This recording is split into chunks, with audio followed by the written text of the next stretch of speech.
Hello students. तो last के दो वीडियोस में हम लोगों ने देखा स्टेमन, उसके डिटेल्स पढ़े हम लोगों ने।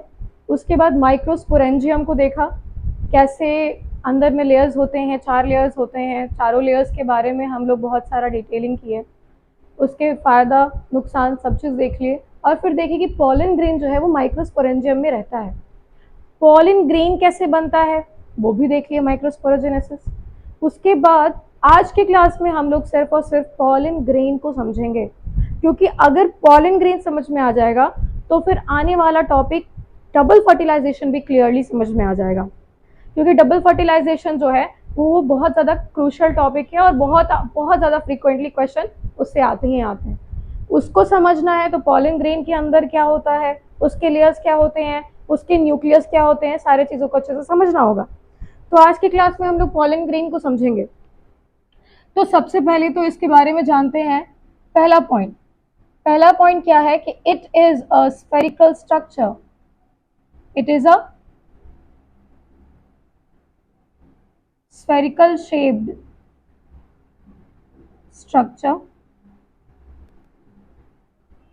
दूसरा पॉइंट है कि ठीक है, it has 25 to 50 micrometer diameter.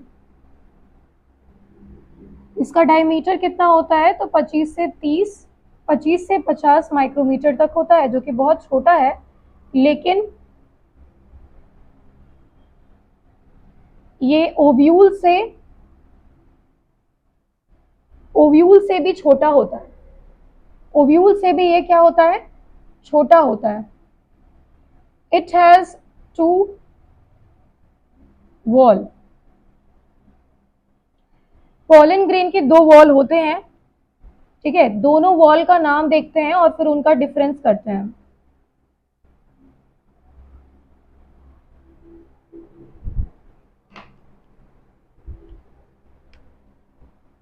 एक होता है एक्साइन और दूसरा होता है इंटाइन।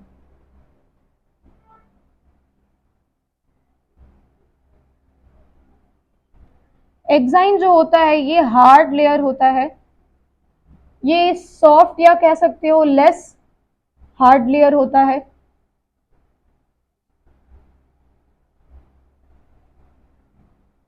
ये अगर हार्ड लेयर है तो ऑब्वियसली प्रोटेक्शन देता होगा और बाहर रहता होगा, तो ये आउटर मोस्ट लेयर है और ये इनर लेयर है। ठीक है, ये जो एक्साइन जो होता है ये स्पोरोपोलेनिन से बना होता है। एक किस चीज से बना होता है तो it is made up of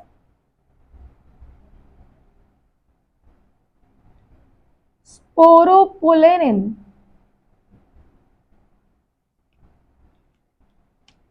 और ये किस चीज से बना होता है तो it is made up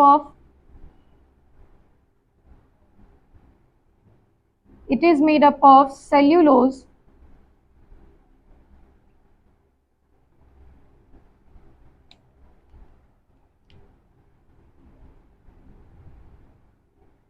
and pectin.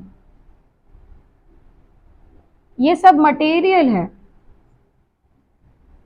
ठीक है, इन चारों में सबसे जो इंपॉर्टेंट है वो है स्पोरोपोलेनिन। इसका खास बात यह है कि ये बहुत ज्यादा रेजिस्टेंट देता है, रोकने का क्षमता रखता है।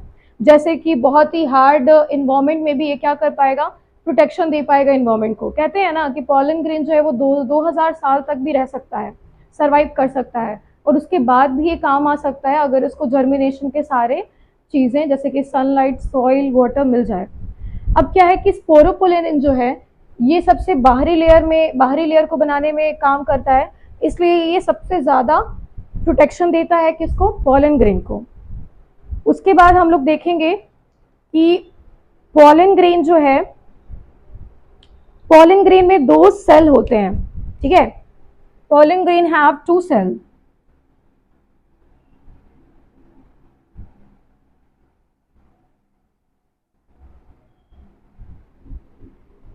Pollen grain has 2 cells.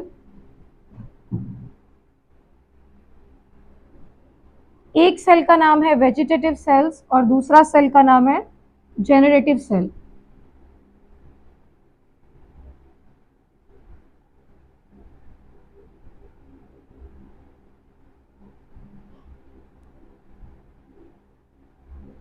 अब क्या है कि वेजिटेटिव सेल और जेनरेटिव सेल्स जो है वो बहुत ज़्यादा इम्पॉर्टेंट है समझने के लिए।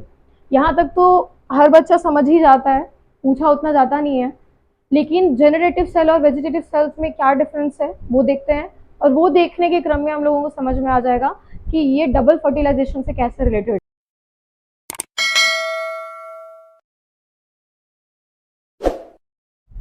तो अब हम लोग देखेंगे कि जेनरेटिव सेल्स क्या होते हैं और वेजिटेटिव सेल्स क्या होते हैं। जेनरेटिव सेल्स बहुत बड़े साइज के होते हैं और वेजिटेटिव सेल्स बहुत छोटे साइज के होते हैं। उसके न्यूक्लियस बहुत, जेनरेटिव सेल्स के न्यूक्लियस क्या होते हैं तो वो बहुत ज़्यादा एक्टिव होते हैं, और वेजिटेटिव सेल्स के जो न्यूक्लियस होते हैं वो लेस एक्टिव या कहो तो डोरमेंट स्टेज में रहते हैं, यानी कि नॉन एक्टिव फेज में रहते हैं, काम नहीं करते हैं। लेकिन दोनों का सबसे लास्ट पॉइंट क्या है, सबसे इंपॉर्टेंट पॉइंट यही है कि वेजिटेटिव सेल्स जो हैं वो रिप्रोडक्शन में नहीं जाते हैं और जेनरेटिव सेल्स जो हैं वो रिप्रोडक्शन में जाते हैं। यही जेनरेटिव सेल्स बाद में दो और सेल्स में डिवाइड हो जाते हैं जिनको कहते हैं स्पर्म सेल्स। स्पर्म सेल्स जो है वो स्पर्म नहीं है, स्पर्म जो था वो एक जो है वो एक गेमीट है जो कि ह्यूमंस में रहता है, मेल गेमीट है, जो कि हम लोगों को थर्ड चैप्टर में देखना ही है, लेकिन इसका इससे कोई लेना देना नहीं है, बस ये नाम सेम है स्पर्म सेल्स, लेकिन ये इसमें कोई स्पर्म जैसा कोई भी चीज़ नहीं है। तो हम लोग देखेंगे कि इसका जो भी चीज़ बोले हैं वो बस उसको नोट डाउन कर लेते हैं कि ये जो है ये बिगर साइज के होते हैं, ये सेल जो है ये बिगर साइज के हैं, ये सेल जो है वो स्मॉलर साइज के हैं।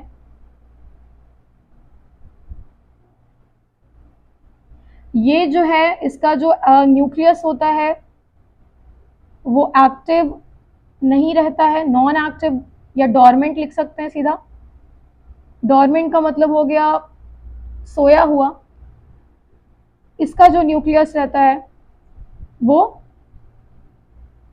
एक्टिव रहता है। ये रिप्रोडक्शन में नहीं जाता है तो लिखेंगे नॉन रिप्रोडक्टिव, और ये जो है ये रिप्रोडक्शन में जाता है तो इसको लिखेंगे रिप्रोडक्टिव। उसके बाद लास्ट पॉइंट जो है कि ये जो है it forms pollen tube. Pollen tube क्या होता है वो भी देखेंगे, लेकिन ये क्या करता है, पॉलन ट्यूब बनाने का काम करता है जिसके थ्रू पॉलन ग्रेन जाए। और जेनरेटिव सेल्स क्या करता है, तो it divide and forms two sperm cells.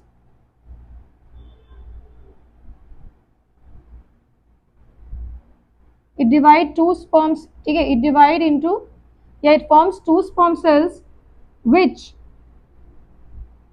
results after double fertilization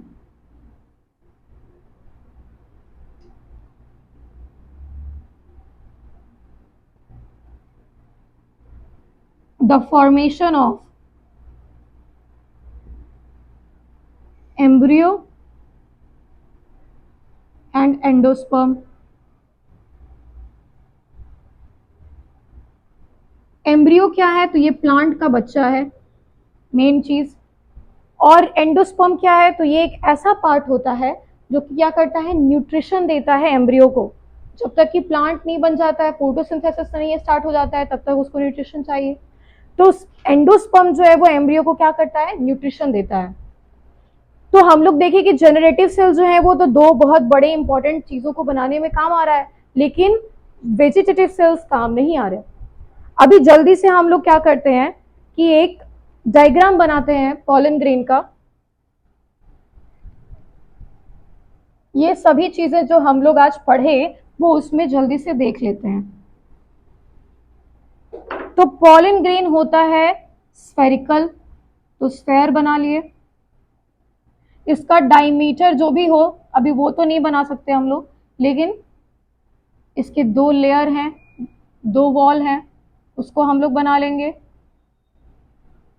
उसके बाद इसमें 2 सेल्स रहते हैं, सेल्स के अंदर न्यूक्लियस होगा, न्यूक्लियस और सेल में क्या रहता है, तो साइटोप्लाज्म रहता है।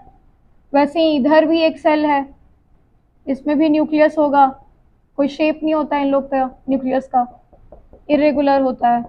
और ये हो गया साइटोप्लाज्म। अब क्या है कि सबसे बाहर वाला लेयर क्या था, लिख लेंगे एक्साइन। अंदर वाला लेयर क्या था, एंटाइन। ये वाला सेल क्या था, तो वेजिटेटिव सेल्स, क्योंकि सबसे बड़ा वही है, वेजिटेटिव सेल। ये क्या है, तो ये है जेनरेटिव सेल्स।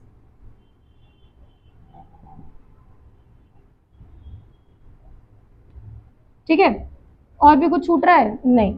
तो ये 4 चीजें जो है ये पॉलिन ग्रेन को रिप्रोडक्शन में जाने के लिए बनाती हैं। पॉलिन ट्यूब क्या होता है, तो जब फीमेल पार्ट यानी कि स्टिग्मा के ऊपर आके पॉलिन ग्रेन जब अराइव होता है तो वो धीरे धीरे एक अंदर में एक रास्ता बनाता है, उसी को कहते हैं पॉलिन ट्यूब, जो कि हम लोग जब डबल फर्टिलाइजेशन देखेंगे तो उसमें समझ लेंगे। तो हम लोग पॉलिन ग्रेन को बहुत ही अच्छे से पढ़ लिए हैं। ये पूरा का पूरा वीडियो जो भी हम लोग पढ़ते हैं वो सीएससी जो है वो पूरा नॉलेज बेस्ड किस पे है, एनसीईआरटी पे। सारा चीज जो भी बताया जाएगा वो एनसीईआरटी में लाइन बाय लाइन पढ़ के ही निकाला गया है, और सारे पॉइंट जो भी लिखवाए जाते हैं वो एनसीईआरटी में है। बस एनसीईआरटी कैसे पढ़ना है वो इसके थ्रू पढ़ोगे तो याद हो जाएगा, अच्छे से समझ में आ जाएगा। तो एनसीईआरटी जो बायोलॉजी का है वो fully line by line based है एनसीईआरटी पे। हम लोग अब आगे की क्लास में देखेंगे कि ओव्यूल कैसे बनता है, ओव्यूल कहाँ होता है, यानी पूरा का पूरा फीमेल गेमीट्स कैसे गेमीट फॉर्मेशन होता है वो पूरा देखेंगे, यानी मेगा स्पोरोजेनेसिस देखेंगे। तो मिलते हैं नेक्स्ट वीडियो में।